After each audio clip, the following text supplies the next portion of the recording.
Hi guys, and welcome to the channel. This one is called From Prison Officer to Psychic Medium. 2013 was where my life really started to change. I was in a really stressful environment and I didn't have any answers. And life, as it does, tends to throw you these curveballs. And I ended up in hospital with stress, with a kidney stone, and lost, which seems to be a recurring theme in my work life, but I digress. I ended up in hospital talking to this gentleman who'd got cancer, and we were trading stories about various parts of our life. And his story was that he was in for a routine operation, but he didn't know what his future held. And he said to me, "Can I offer you a piece of advice?" I said, "Yes." And he said, "Don't sweat the small stuff." He says, because quite often you will find that it's only you that gets upset by it all. So I replied with that tried and trusted comment of, well, that's easier said than done, isn't it? Anyway, we got to having quite a long conversation into the evening.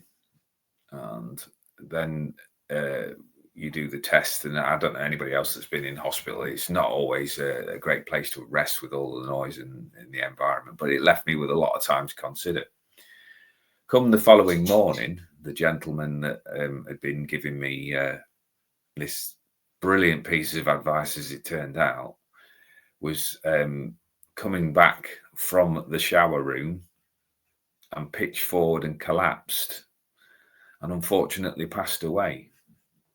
So his legacy to me was, don't sweat the small stuff. And that went with me when I came out of the hospital and I went back to the prison service and I went back about my duties on light duties, where I was bringing myself back into full capacity, if you like. And I was stood there one day and I just thought, I can't do this anymore. And this is where life throws you that extra message. So a colleague that I'd not seen for a very long time came up and gave me a big hug and said, "Wow," he said, "I haven't seen you for a while." And I said to him, "Yeah, I've been in hospital and I've been a bit off. But you know what I'm like, overthink and overanalyze everything." And he said, "Well, it's good to see you back." And I went, "Well, I'm not seeing you for a long while," because with having big shift pattern differentials, you could quite often not see somebody for a week or even a month if you weren't on their schedule, or opposite weekends, for instance. And I said, "Oh, I've not seen you for a long while." And I was just thinking, because he was like me, like going down the gym, like playing a bit of football. And he said, "Yes, mate." He says, "I'm being medically retired." And I looked at him and he was a big man. And I said to him, "Retired?" He said, "Yeah, I've got cancer." He said, "I don't know how long I've got left to live." And that shook me to my core. It really did, because it was like another prod from the universe. I was in a position where I was unhappy and that I had got options and choices, where he was in a position where he hadn't got options and choices. So this really prodded me into changing my lifestyle. So I went to see my governor, and call it luck, call it fortune, I don't know what you would call it, or just noticing the synchronicities in life. I just went in there with a non-script and just said, "I can't do this anymore." Never been very good with management and authority anyway, whatsoever. And he said, "Well, don't do anything rash. There's a potential for some changes coming up that I can't quite go into at the moment, but I will keep you in mind should it come up.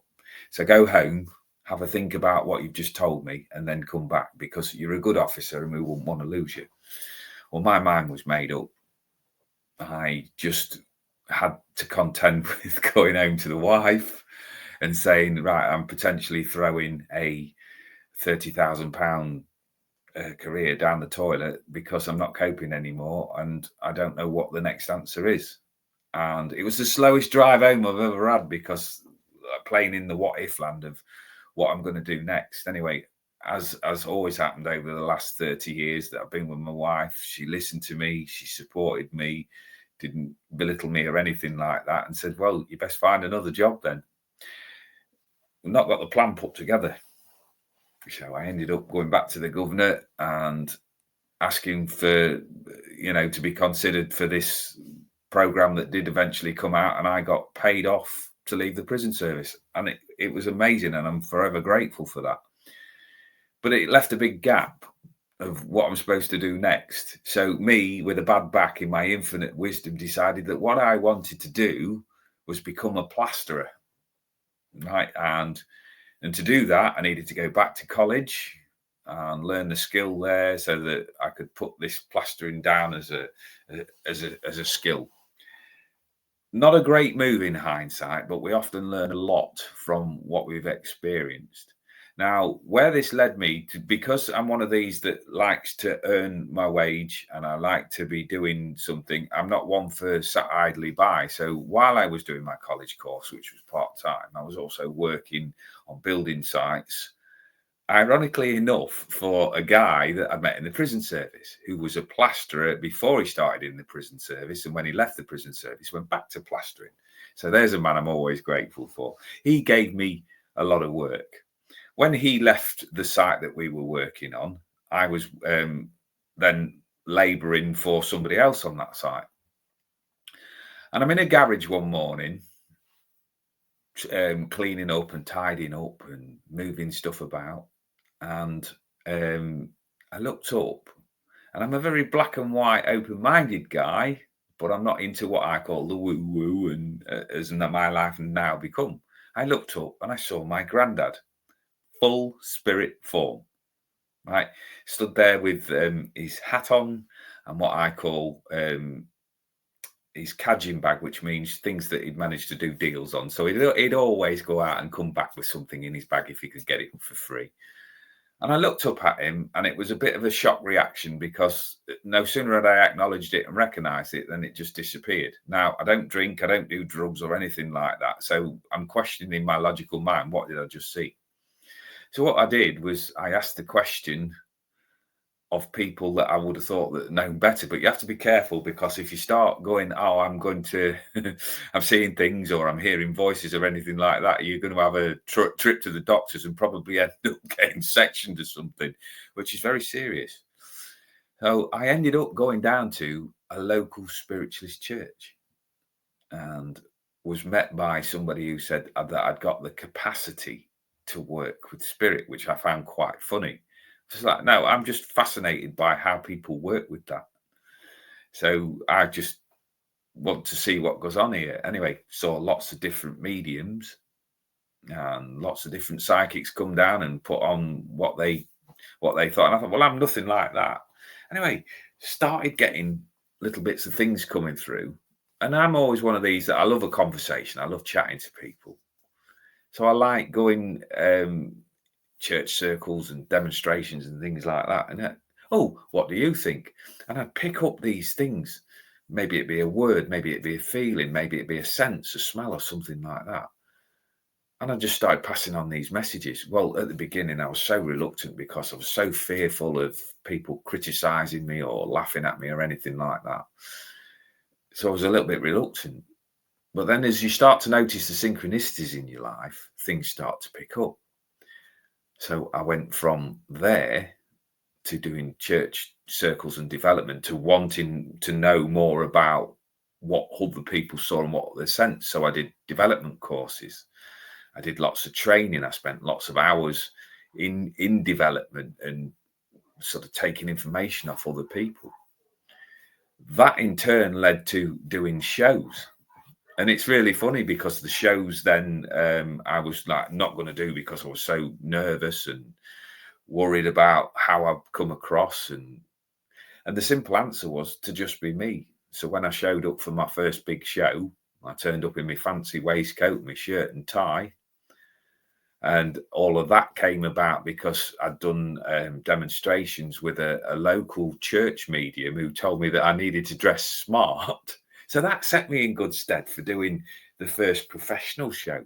Her discipline that she gave me. And again, I'll always be grateful for her input into my career. And I still follow her to this day. And I've gone now where I had this thing about me that I knew that I wanted to help people.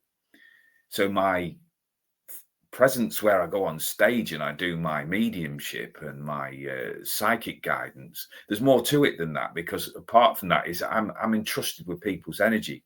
So you'll get a lot of people on here that might say you're fraudulent, or you're you're an energy vampire, or you're doing things to suit a person. I'm not. Right. I'm a genuine guy that just wants to help people. So I've used the abilities that I've accrued with the NLP and the psychic and all of that sort of thing, put it all together so that I can now help people therapeutically. Now, I'm here to tell you that even though I've got this strong belief in the spiritual system, and that I've gone down this really circuitous route from black and white thinking in the prison service to this more open-minded and sensitive soul that's now before you, but I still encompass elements of all of it. I just love doing what I do. My journey has took me up and down the country doing shows, events, psychic suppers, all sorts of things like that. And I'm always amazed because I basically get paid for what I feel. I pass across the messages, hopefully always thinking that they will suit and that will make sense to people. But again, not bothered about having my ego stroked. So I'm really looking forward to what the next part of the journey is. I've now been on this circuit for 8 years as a psychic and a medium. I'm gradually trying to incorporate the more therapeutic side of things in there. So watch this space. I will produce more, but that's a little bit about me. And if you've got any questions, please, guys, put them in the comments, and I'll gladly answer them. I'm honest, I'm genuine. I'm sat here. I'm not the greatest with tech, but I do my level best to join in with people and help them along the way to understand if they've got other things that are going on around them. Because you can guarantee that if there's any awkward feelings around the development from the black and white thinking to the spiritual side that's now sat before you, I'm it. I've experienced them all. Lots more tales to come. So thanks very much for tuning in, guys. I really appreciate your time and effort. And if you've liked any of this, what I've said, please subscribe, because there'll be a lot more to come. Thanks a lot, guys. Appreciate your time.